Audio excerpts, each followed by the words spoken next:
Hello and welcome to this week's episode of the Independent Dealer Podcast. Today, Luke and I sit down with Tracy Myers. He is the owner-operator of Frank Myers Auto Complex in North Carolina. He's going to share with us his insights on branding, marketing, and the sales experience. Enjoy. Welcome to the Independent Dealer Podcast, the podcast for auto dealers to learn and grow together. Here are your hosts, Luke Godwin and Jeff Watson. Let's talk about the sales process at your place, because it's wonderful. I've seen it in action, and it's great. Sure. Well, I appreciate that. So our sales process is about 15 years old, but it's always improving. It's always changing.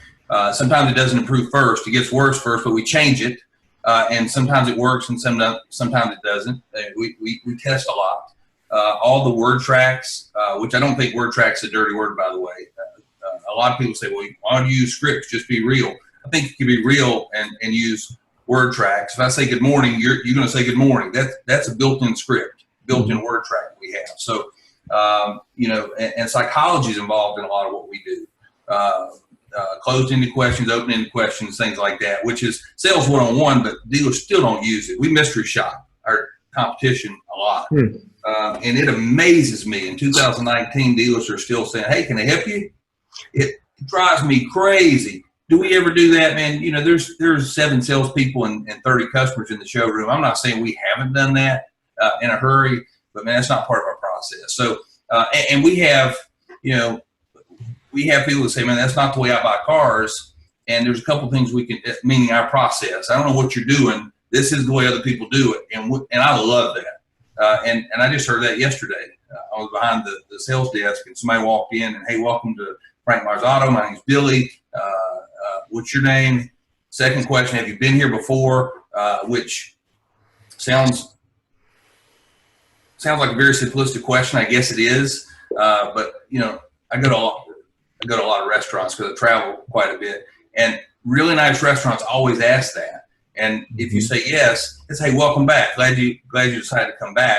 And, I don't know. I always like that. So I kind of, we drop that in there. But as the salesperson here at the store, it allows them to know, have they been through this process before?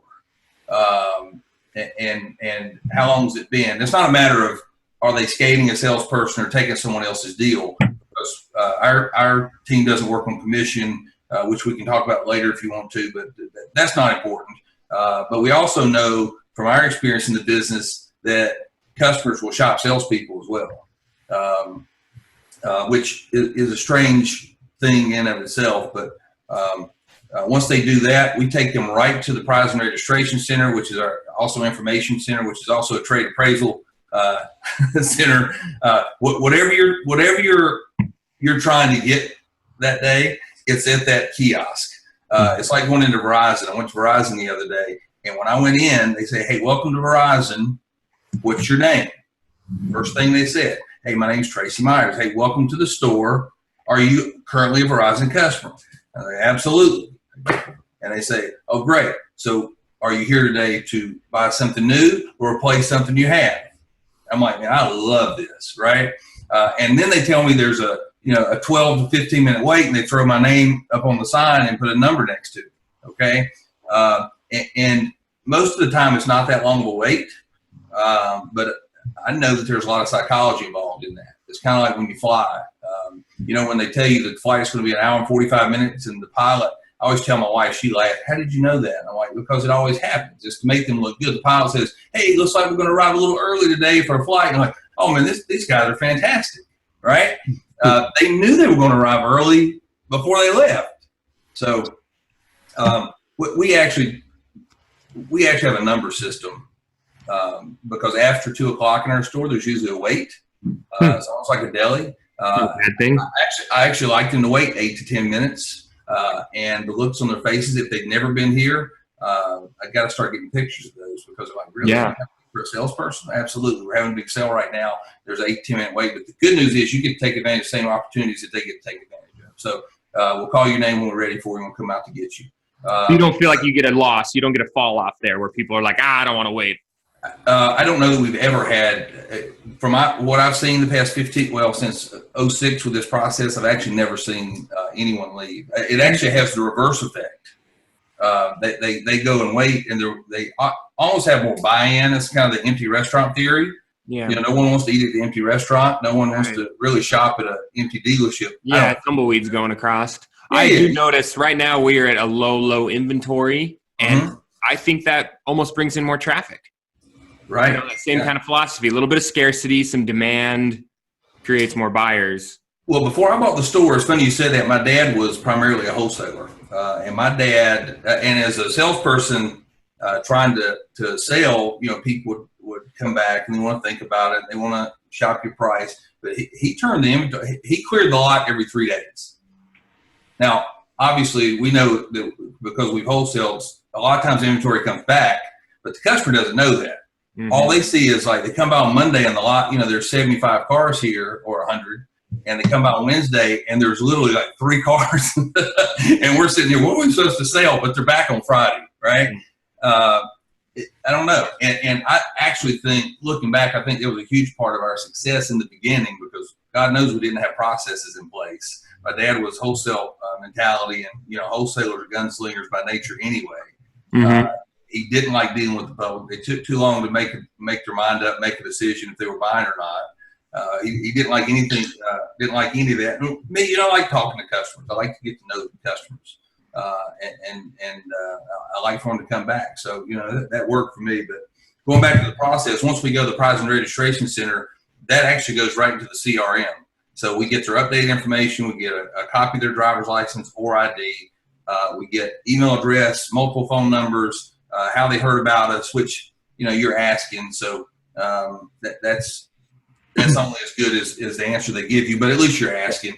It's actually your information's better if it's an appointment set up by the BDC. But our BDC setting up about 90 like yesterday, 92% of the people that walked in the door, they were appointments that were set up by the BDC. So we knew exactly where they came from, what they were looking at, usually what their situation is, and those notes are already in the CRM. And that information is printed out by the customer. And this is before they've ever looked at a car. So that process is from start to finish is probably 5 to 6 minutes. Okay, so that's the meet and greet, the intro, yep. What you call it. So what else, and I don't know if, Luke, this was the lines you were going down, but what else are you doing in your dealership at that first touch point or the beginning, even before that, to set up that customer experience, to really give them, you're saying you got to wait with your salesman. That creates a little bit of a demand, a little elitism there in the dealership. What else are you doing to make these guys feel like when they walk in, they're not stepping into, Bob's used car barn and they're going to get, just dished out whatever. Like, is it, I've seen some of the pictures. I know you've got a red carpet. I know you've got these things. Is that part of the shtick? What else could you tell us? And that's part of the end result. Like in the beginning, for example, have you been here before? No, I've never been here before. Well, great. My name's Tracy. I just want to let you know right off the bat, I don't work on commission. We're not commission solutions providers, so it doesn't matter to me what you buy. We're just here to answer all your questions. I was taught very early on, without the why they will not buy. So I'm a real proactive instead of reactive person. Give them the information up front so they don't have to ask. That gets defenses down. Where we used to do it opposite. We said, look, don't bring that up unless they ask you or they make some kind of snide comment. I know you're just trying to sell me that because you're making commission. We don't want to bring it up then. We want to bring it up in the beginning. So if they do say something like that, you can, our team can make a comment like, well, remember, I don't work on commission, so I'm just here to help you make the right decision. Oh, yeah. And you always see like, oh, crap. They were using that. They were trying to use that against us, and we've already addressed it. So it's not like we're throwing it in as an afterthought. So that's part of the process. Now, we work, I'm sure you guys have heard of Greg Goebel, or at least Greg Goebel's theory about red balloon, green balloon with your, I don't like to call it qualifying, but I think it is important, especially with what we do, to know if they want to finance or they're handling their own finance. And so we have that part of the process in place, which is, hey, what most of our customers like to do is go through our easy, no obligation pre-approval process. In 15 minutes or less, right here in the store, we can tell exactly which direction we need to take. Fair enough? Absolutely. And they're either going to give you, no, I'm handling my own financing right off the bat, or they're going to say, oh, yeah, that'd be great, man. I just had a repossession last week. Or that's a little extreme, but we do get that, right? And they love that. Yeah, I think that's important because, I teach here that, one of the first 3 or 4 questions you should ask is, are you here for our in-house financing program, or do you see a certain car that that you're interested in? And that way we know which direction to go in. If they're interested in the car, we say, great, do you have your financing already set up? Or are you paying cash? That way you're on the right direction. I think customers actually appreciate that because it doesn't waste their time. But I mean, sometimes you get pushback, but I think that's really where you're going, is to free up a customer's time, right, Tracy? Absolutely. And your process really needs to be set up for the majority of your customers. Right. And that sounds like what yours is set up for, Luke, and mine too. We know that 90+% of our customers are going to be special finance, subprime customers, and the ones that actually say that they've got their own money or they're handling it themselves, usually they probably got like one of the bank pre-approvals in the mail. Yeah. It could be pre-approved up to, and they did, rookie salespeople especially dig it. They're like, I got a cash customer. And it's not. You have to do a little digging, but and your market is a big determining factor as well, because as we mystery shop, every new store in town asks the same question. And it's the question we asked 25, 30 years ago: hey, you paying cash or financing? And I think if you asked me that at a store, I'd be insulted. Yeah, sure. I mean, what freaking difference does that make? Would be, that doesn't matter. I just need, help me find a car, So I think the way you ask it is just as important as asking it. Because for a long time we asked that, and it got to a point I felt like we were running off some good credit or better credit customers. So that's when we changed how we asked, and it really opened up new and open up a new customer base for us altogether. Tracy, let me go down this road. When you say you mystery shop other dealers, now I'm guessing that is with the intention of bettering your customer service. Absolutely. Yeah. Finding out what they're doing, what might be different, what that customer is experiencing down the road, so that you know how to either incorporate that or completely steer clear of it. How do you do that? Maybe help our listeners understand, hey, this could be a good situation for you to get some market research on what your competitors aren't doing. How can we incorporate that? I can't imagine that I can walk onto my competition's lot and start asking them questions. I mean, they know who I am, A, and B. Well, you can't do it, but your customer, your how do I set that up? Yeah, so backing into that, and this will probably, it's two different things here, but nonetheless, we have a training class every month. One's because we're always trying to prospect for good health, and our training class is 3 days. We recruit, and we'll bring, for example, our solutions providers. We'll bring in 10 to 12 people. We'll tell them it's a training class. They're not hired full time. They may not be cut out for the position, but we'll pay them for the training. We'll feed them for 3 days, and even though a lot of dealers, I've mentioned that to them, how you pay 10 guys for 3 days and feed them, and isn't that an expense? Absolutely not, because there are a lot of people that interview well, but man, day 2 they're horrible. Oh yeah.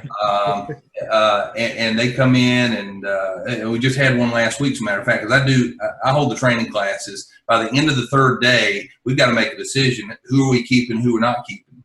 And it's got to be 3 of us. I'm one. I got to put them through, and then I've got three managers that interview, and then they've got to make 2 out of 3 decisions to keep them. But nonetheless, on day 2, we actually send the rookies out or the trainees out to the competition to mystery shop. We just want them to go in and shop like they're buying a car. Don't tell them that they're mystery shopping, obviously, and they come back and tell us exactly how the process went. And we still get horror stories that we read about in automotive news, and how they went and they stayed 30 minutes and nobody waited on them. And, Smokey Joe was by the front sitting on the bench, and they offered him a cigarette. And I'm like, what? And this is a lot of it's new car stores, Mm-hmm. So, and on the flip side of that, there's a lot of great experiences, and they come back with those. They're like, look, that's not our process, but you felt welcome. You felt like you would do business there, because that's kind of the end result. Would you do business there? Or wouldn't you do business there? Mm-hmm. I like the store, didn't like the salesperson. What didn't you like about the salesperson? They smelled the cologne was too heavy, which sounds like a stereotype, but we just had that in the last training class. They took a test drive with a salesperson. They said that they felt like they were a smoker and they were trying to cover up the smoke smell with all this Axe body spray. And they said it almost knocked them. They had to roll the window down the car because it was strong. And that's, that's huge. I don't smoke, but I hadn't thought about that really.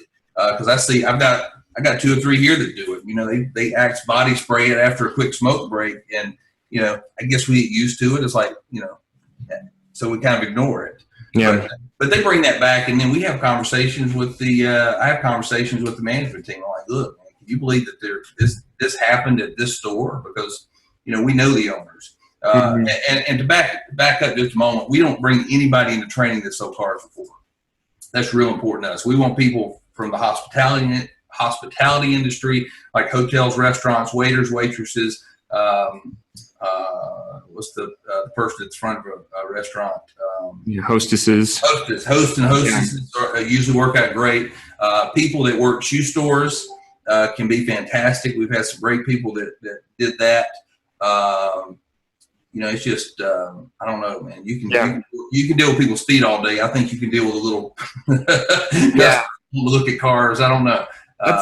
That's a good point. I mean, you got to look at where your customer service is coming from, and you're using those hires to go out, not only learn on their own, but they're bringing back research that's invaluable to you. So even though you're paying them for that training, I mean, man, they bring back so much information to you to use in your dealership that, geez Louise, you do that just as a good strategy every so often, even if you don't need to hire somebody.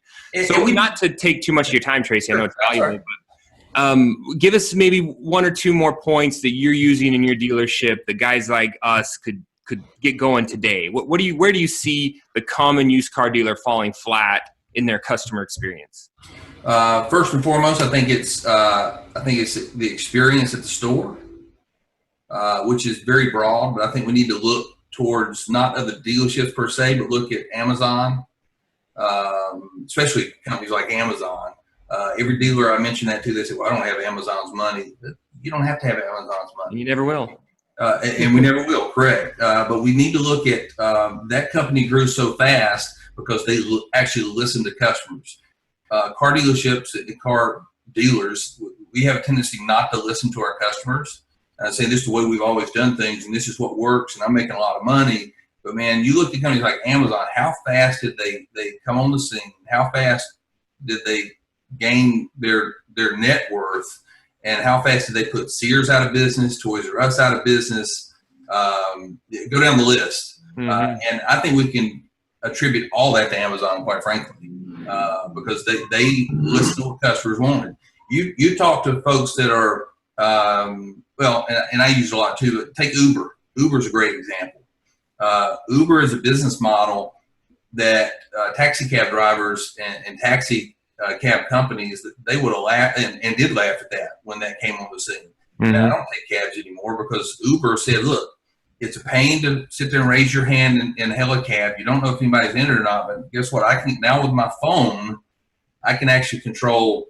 I can control what kind of car that I want, what kind of driver I want. I can rate the driver. They pick me up where I want to be picked up. I don't have to go to a cab stand, right? I don't really even have to pre-plan it. I just hit a button, right? And now you go to a place like Vegas, which was so cab dependent, and they fought it for years.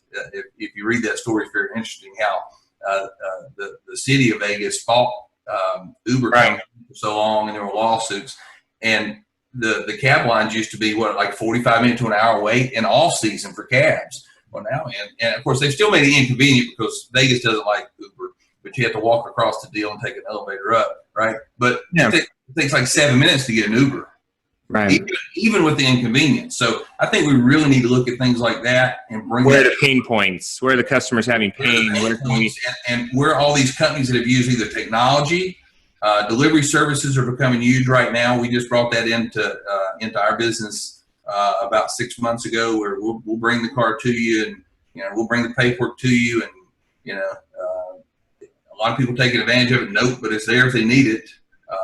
Really no additional cost on our part. We just need to market that, and we have. And we've had some marginal success. Will it pay off? I don't know, but we're going to be there. If it does take off, we're already there. And sometimes it's just trying things like that, and scaling it to something that we can control, like the delivery service. I mean, I'll ask both of you. I'm sure that if you had a customer that you had pre-approved, you would take them the car and the paperwork, right? Okay. Yep. Yeah. I mean, if you got it worked out ahead of time, you have to let the customer know. Now, we can't do a Carvana thing where we load it up on the wagon and take it out, and we have a computer and a trailer. And I mean, that's not our business model. But I think we can emulate a lot of that, because I still think people want to buy from people. My great granddad, that's what he implemented in the business. One of the first things that they wrote down that he said that we still bring into our business. Technology is great, but it's just a conduit to get from A to B. Still about the people. So when they go to the website, submit a lead form, it's about that touch on the other end, the BDR on the other end. Yeah, bots may be cool to send the messages back and forth and for the texting, but who's actually talking to the person and answering their questions? There's only so much of that a real person can stand, I think. I mean, and especially like, look, if we're in buy here, pay your business, we know that model, I don't think that Carvana or any of those will ever touch a buy here, pay here, or even a deep subprime model, because there's too many ifs and ands or buts, right? Mm-hmm. And could be wrong about that too. We talk about that monthly. Is there a way to work around that? And we haven't come up with it, but maybe somebody will. I don't know. Yeah, might find a place. Well, I like Tracy. You got a lot of great stuff going here. Tell everybody that's listening where they can find you. I know you've written some books. You're speaking around. What you got coming up? What books do you recommend us all read?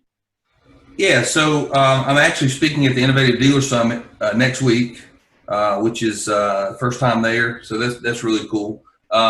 Books, and You're the Brand Stupid is dated now. The second one's coming out by the end of the year, an updated version of that. It's for branding and marketing and things like that. And it's amazing. That book is 5 years old, and I went back and reread it before I started writing the updated version. Man, talking about blogs, and blogs are still important for SEO, but who actually reads blogs anymore?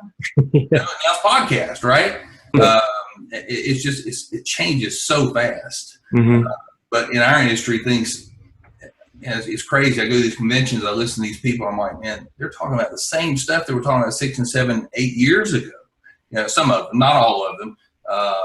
And that's why I like to go to, and this is not anti-automotive convention stuff here, because I believe in those and support those good ones. But I think it's real important for us to get out of our comfort zone and go to conferences that aren't automotive related, so we can bring stuff back. I've been to real estate conferences and conventions, stuff will blow your mind, and you can literally bring back 90% of that stuff and put it in your store with your team.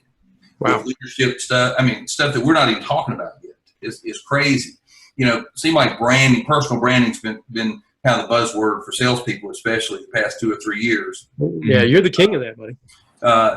Well, look, I appreciate that. Not the king, but I stole all of it from real estate. Okay. I mean, my point is they were doing it, 20, 30 years ago, realtors had their picture on everything. The individual realtor, not the company, right? Think of if you had a sales team, if you have 3, 7, 12, or 20, if you're spending X to promote the company, and then each one of them are investing X to promote themselves, which is representing the company, how powerful would that be? It's just compound, right? It's like a little village. Mm-hmm. That's the direction we're going now. But you talk about another language when you're speaking that stuff to your sales team. They're like, "What? I gotta do this. That's your job. It is my job." And my thing is, look, when they come in, I don't care who they buy a car from. As long as they buy it at the dealership, right? But when they come in, you want them to buy it from you. How do you guarantee they ask for you when they come in? That's your responsibility. Got to be personality, huh? So that's the direction we're taking right now. I like it, Tracy. I mean, we could go down this road for days and days and days and take, hours, right? And there's so much to get. But really appreciate your time. Luke, do you have any parting words for us? I just see he's a guy you need to listen to. He's been around for a long time. And he does it the right way. Thanks, Tracy. Check out his website. Go to his Facebook page. See what he's doing. I mean, it just numerous ideas, guys. Really appreciate it. Thanks, guys. All right. Thanks, Tracy. Appreciate your time. Yes! All right. We'll shut up. You guys got some nice cars. That's for sure. You got to get those down payments. But we didn't start there, though. Yeah. Start there. So, But did you I didn't. I don't know about go there? Do what? Did you strategically go there? Yes. You too, Luke? Yeah, for sure. You guys purposely have bought up in your ACVs, even though you could still be getting a 4 or 5. You just don't want to deal with that car, that headache. You're fine putting more money on the road. If I can find the 4 or 5, I will. That I think is a good quality car. But I think that the issue we kept having was that the customer kept demanding a better car, and we kept providing it. And then you kind of get hamstrung at that point, and it's hard to go backwards. Which I've been trying to go a little backwards, but it's just not working. And ours was by it was by design, but kind of by accident at the same time, because we started with a combined floor. We did primary and buy here, pay here in the same store. Right. Different sides of the lot, but nonetheless, it was really hard to mix a 12.5 ACV with a $4,000 car. It's just obvious. What's this junk back here? It's cheap stuff, That's what mine looks like right now. But look, but if that's your model, it's all relative to what your model is, right? So we were turning a lot of our primary customers or our non-buy here, pay here customers off because they just saw that other stuff. So then we started creeping up, and we would buy a $12,000 Ultimate base Ultima with good miles and a $7,500 base Ultima with high miles, and you clean it up right, and unless you're looking at the miles, consumer can't tell a ton of difference. Right. That's where ours came to fruition. Then I don't know, man. There's still a stigma with that, and we don't call it buy here, pay here, but nonetheless, it is what it is. I thought we were missing a lot of buy here, pay here customers because we were getting about 30 calls a day. Hey, you guys do buy here, pay here? No, but we have a similar program. Okay, thanks, click. Yep. So that's when I opened the standalone buy here, pay here, which is literally within walking distance in good weather of this store. And they're just, man, and look at I'm thinking I've been doing it wrong all these years. I've got 33 employees at the retail store with service included and doing, what we're doing here, and the profit's good, but man, there's no comparison. Really? Oh yeah, what we're keeping, retaining it to buy here, pay here, and so much less overhead. I mean, it's just it really crazy when you look at the numbers. So, I mean, I don't want to go down this road because it's not our topic, but help me understand that, because I think the people we talk to all look at buy here, pay here is the redheaded stepchild. It's the headache. It's the hassle. The customers are a hassle. The bad debt, the chasing the repos. But you're telling me that running a buy here, pay here store for you is what, easier, less headache, more profitable than a retail? Easier may not be the right word. It's definitely more profitable. I'll give you a great example because I'm about putting it into real-time perspective. Yesterday we had a 800 plus credit score came to the retail store with a pre-approval mailer that we're doing with one of our finance companies. Now that's less than 5% of our business, that 800 plus credit score, just to put it to frame the story. One, our sales staff's they're not trained to handle that customer, right? So they turned it to a manager quickly. But the manager, one of my sales managers stayed with that customer for an hour and 45 minutes. They wanted to drive everything on the lot. They wanted the research pool, and there's nothing wrong with that. But once again, it took that sales manager out of pocket to pull research for them and to go to gas. We don't do that, The buy here, pay here store, the average wait time for the customers at the buy here, pay here store, they have, literally in and out, they either have the money or they don't, right? Paperwork and everything, pick the car, is 45 minutes. Yeah, right. Maybe. Yeah. So yeah, man, it's just a lot quicker. Do you have headaches on the back? Yeah, but I don't know anybody in the car business that really doesn't have. I don't call it a headache. It's an opportunity for improvement, but I'm a glass half full kind of guy. But right. All the same, I don't know. And usually you got to understand where that buy here, pay here customer comes from and what their daily conversation is. When they're screaming at you, hey, my car's broken, what you going to do about it? And they're in your face. What they're really saying, look, I can't get my kids to school and I need your help. That's right. So I think once you frame it like that and put that in perspective, it makes things a lot different, Yeah, a little bit of empathy. Yeah. So that's interesting you say that. Sometimes the 800 plus credit scores, they are just as thorough or needy on the front end as your buy here, pay here guys might be dependent on you on the back end, right? Correct. Yes. And some of those 800 credit scores are just as dependent on the back end because, they expect it to be perfect or they, Yeah, and you talk about a rabbit hole, man. That's one you could jump down and talk about for hours. And I know Luke and I have talked about it at length in the past, and not getting into people's tendencies right now, but we're definitely in a you owe me this mentality with a lot of folks, especially a certain age group. And it's not bashing millennials. I mean, a lot of my employees are millennials. I have no issues with them at all. Yeah. I think a lot of that smoke and mirrors. However, there is a lot of entitlement mentality, and we see that outside of that millennial age bracket. And it becomes greater and greater every year, and that's for all the dealers or most of the dealers I talk to, where they expect things like a few days ago I was in service and we were having training with a new service writer, and a customer came in. And they were, and this is not a buyer payer customer, they were upset because we didn't tell them they were supposed to get their oil changed every 3 months, 3,000 miles. Their engine locked up. All right. Are we supposed to tell them? I mean, is that our responsibility? And it's half sarcasm and half reality now because I'm not really sure I know anymore. But you're the kind of guy that looks at that like, that's my opportunity. Yes, I should or could educate my base on such a basic, the gas goes in this end, the oil goes in this end. Yeah. So it's funny you said that because just this morning we had a leadership meeting and we brought that up in conversation because years ago when I first started selling cars full time, it was at a Toyota store and they had a Toyota touch team. So before you actually could take delivery of the car, after you signed the paperwork up, you went to the touch team and you spent to the salesperson, it seemed 45 minutes to an hour because you had to stay with the customer before you could move to another customer. And that was excruciating for 18-year-old me. Yeah. But they couldn't take delivery of the car. They wouldn't allow them to until they went over literally everything. Mm-hmm. They went over the manual, they went over the car, they went over the radio, they went over anything, the maintenance plan. The extended warranty, if your car broke down, here's who you call. And my conversation was, look, could this benefit us now?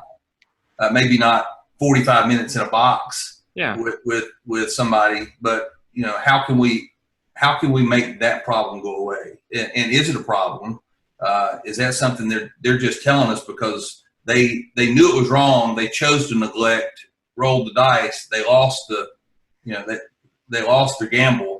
And now they're just coming up with a story. And man, those are the type questions that I'm bringing up every day and just kind of the way my brain works. I don't know the answer to that. Do you worry sometimes, this is the conversation I had with my sales manager yesterday, was sometimes it's a fire hose in a teacup, and how much can I really put at this customer at the time of sale and at the time of closing when really what I need to cover is when your payment due, where it's due, and what my warranty covers and what it doesn't cover. Oh, absolutely. Yeah, we have that same conversation, and we have people show up all the time that are non-buy here payers customers because, like I said, they're separate locations, different brands. Unless unless you've looked it up online, in the city, which you're probably not going to do, you wouldn't know it had the same owner, right? That's how separate the brands are. But they come to the front desk and they say, "I'm here to make a payment. Who's your car financed with?" We know that we went over that in the finance office when they signed the paperwork. Why don't they know? I know where my payments are made. Right. I don't know when their payments are going. I don't know. But I'm not a customer hater. I'm not